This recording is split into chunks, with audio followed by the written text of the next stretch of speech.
আসসালামু আলাইকুম ওরহমতুল্লাহি ওবরাকাতু। স্বাগত জানাচ্ছি ইনসাফের নিয়মিত আয়োজন সম্পাদকের দৃষ্টিকোণ অনুষ্ঠানের আজকের পর্বে। আপনারা জানেন আমরা এই অনুষ্ঠানে চলমান বিভিন্ন গুরুত্বপূর্ণ বিষয় নিয়ে ইনসাফ সম্পাদক সৈয়দ মাহফুজ খন্দকার স্যারের মতামতকে তুলে ধরার চেষ্টা করি। সেই ধারাবাহিকতায় আজকে আমরা কথা বলবো বাংলাদেশে সম্প্রতি সময়ে ঘটে যাওয়া একটা ঘটনা নিয়ে। সেটা হলো কালিমার পতাকাকে কেন্দ্র করে তিনজনকে গ্রেপ্তার করা হয়েছে কক্সবাজারে। এই বিষয়টা নিয়ে আমরা কথা বলবো, এই কারণে কথা বলবো পরিবর্তিত বাংলাদেশে এরকম ঘটনাটাকে আসলে আমাদের স্যার কীভাবে দেখছেন এবং বিশ্লেষকরা কীভাবে এটাকে দেখবেন, এই টোটাল বিষয়গুলো নিয়ে আজকে আমরা কথা বলবো। আসসালামু আলাইকুম রহমতুল্লাহ স্যার। স্যার, সম্প্রতি যে একটা ঘটনা ঘটে গেল কক্সবাজারে, পরিবর্তিত বাংলাদেশে এরকম একটা ঘটনা ঘটে যাওয়াটাকে বা এই ঘটনাটাকে আপনি কিভাবে দেখছেন? বিসমিল্লাহির রহমানির রহিম। প্রথমত এটা দুঃখজনক, যে কেউ দুঃখজনকই বলবে এটাকে। তবে আমরা এই ঘটনার দ্বারা বুঝতে পারতেছি যে বাংলাদেশের প্রশাসনিক ব্যবস্থায় এখনও যে ভারতীয় চিন্তার প্রভাব এটা রয়ে গেছে। দেখো, প্রথম বিষয় হচ্ছে কালেমার পতাকা বা কালেম সাদা, এটা পতাকা এই অর্থে বলা যায় না যে এটা কোনো অফিসিয়াল পতাকা না। এটা কালামাটা লেখা একটা কাপড়ের মধ্যে। এটা কোনো দলের, কোনো মতবাদের, কোনো চিন্তার পতাকা না বা চিন্তার সিম্বল না। এটা মুসলমানদের সিম্বল। প্রত্যেকটা মুসলমান হয়, শর্ত হলো আগে কালেমা পড়তে হয়। তো কালেমা পড়া, কালেমা লেখার মধ্যে তো আহামরি কোনো পার্থক্য নেই।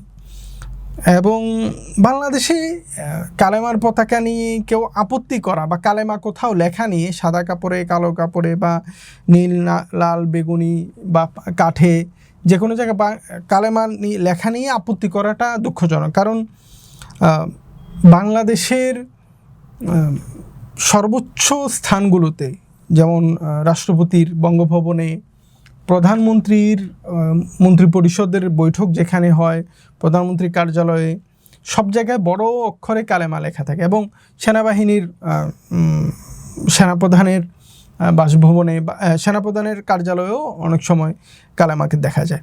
তো কালেমাটা খুবই বিষয়। এটাকে নিয়ে আপত্তি করাটা শুধু অযৌক্তিক না, এটা রীতিমতো বাংলাদেশের মানুষের যে অধিকার, মানুষের যে চিন্তা, মানুষের ভাবনার বিরুদ্ধে। এটা আমরা গত সরকারের আমলে দেখতে পাইছি, হাসিনার আমলে, স্বৈরাচার আমলে। এটা ভারতের খুশি করা এবং এটাকে বিভিন্ন সিম্বল হিসাবে উপস্থাপন করার একটা প্রবণতা দেখা গেছে।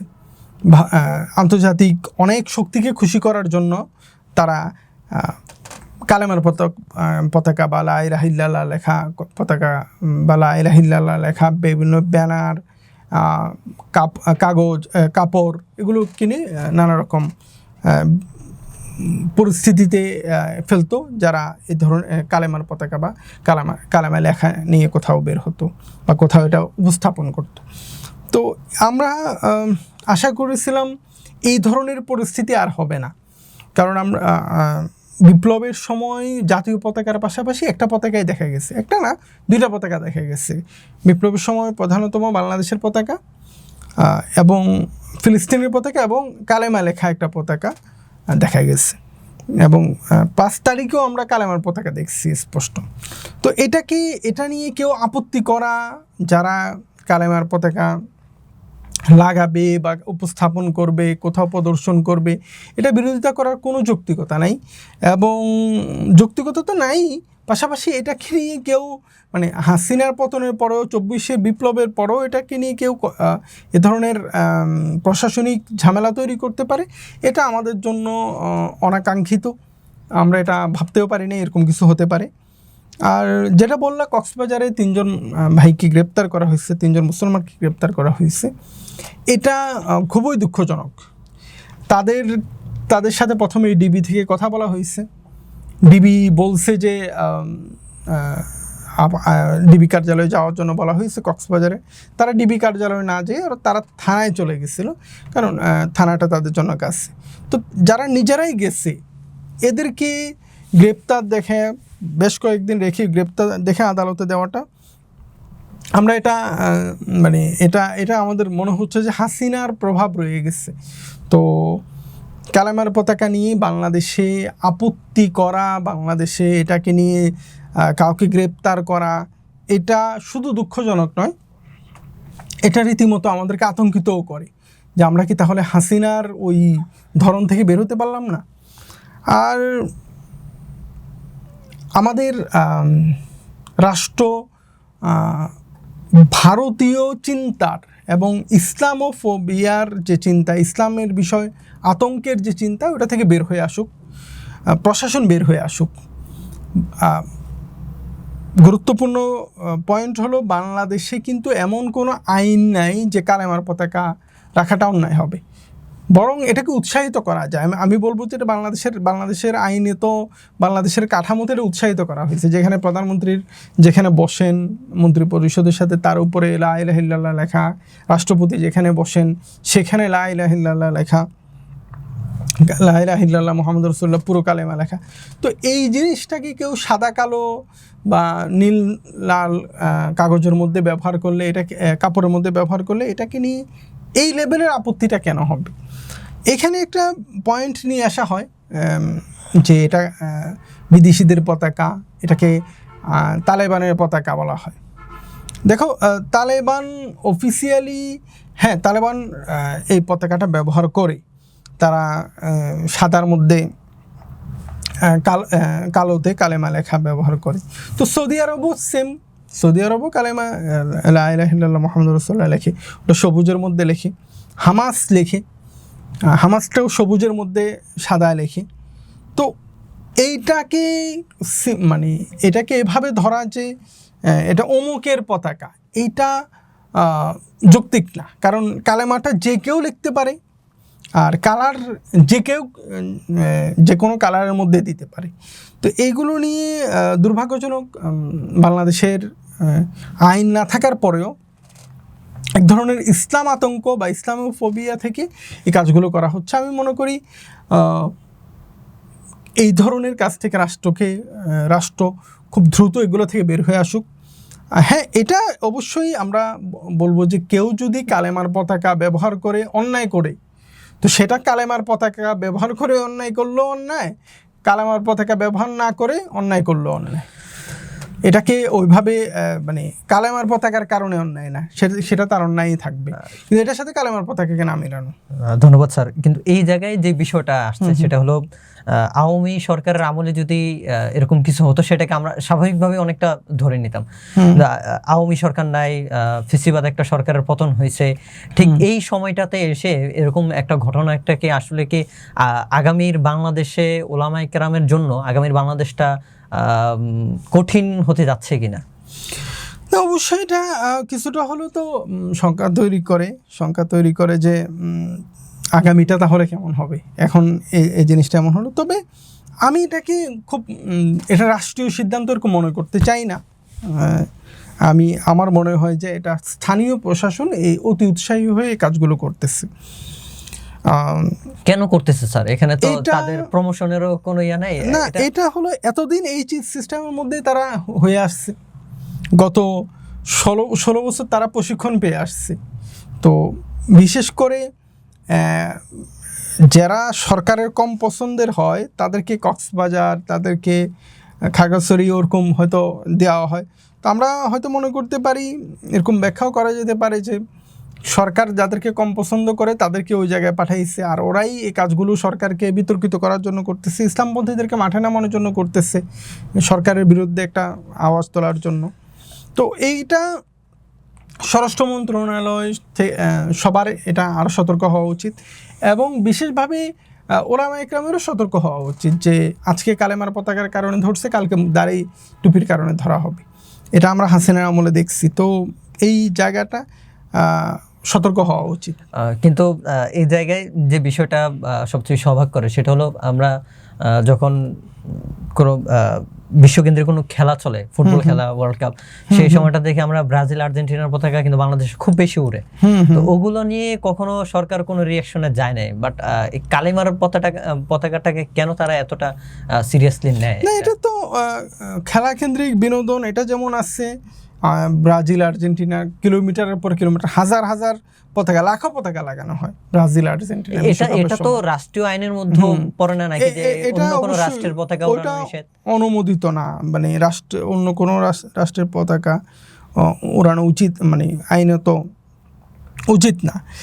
কিন্তু এছাড়াও অনেক আছে, যেমন মানে এখানে মিলানো হবে যেটা অমুক দেশের সাথে মিলে যাচ্ছে। তো মানে বাংলাদেশের যে কমিউনিস্ট পার্টিগুলো, তাদের পতাকা বেশিরভাগ সময় কোনো না কোনো রাষ্ট্রের সাথে মিলে যায়, কমিউনিজমের সাথে যে রাষ্ট্রগুলো যুক্ত। তো কি করা, মানে এদেরকে তো এটা এই কারণে কখনো ধরা হয়নি। তো এটা আমরা চাই যে মানুষের মতামত দেখ, মানুষকে তার মতামত, তার চিন্তা উপস্থাপন করার অধিকার দিতে হবে। কেউ কালেমার পতাকাকে ভালোবাসে, সে কালেমার পতাকা তুলবে, সে টাঙাবে, সে তো জাতীয় পতাকা, এরকম তো বলে নাই যে বাংলাদেশের পতাকা আমি মানি না, আমি কালেমার পতাকা তুলবো, যে বাংলাদেশের পতাকা কোথাও থেকে ছিঁড়ে ফেলতেছে বা বাংলাদেশের পতাকাকে নামায় ফেলতেছে, এরকম তো না। সে কালেমাকে ভালোবাসে। এটা ইদানিংকালে অনেককে ক্যাপের মধ্যে কালেমা লিখতে দেখা যায়, গাড়ির মধ্যে, সিএনজির মধ্যে উঠলে শুরুতে কালেমা দেখা যায়, ট্রাকের মধ্যে কালেমা দেখা যায়, মানুষের ঘরের মধ্যে দেখা যায়। তো সেটা রাষ্ট্রীয় ভবন থেকে শুরু করে সব জায়গায় আছে।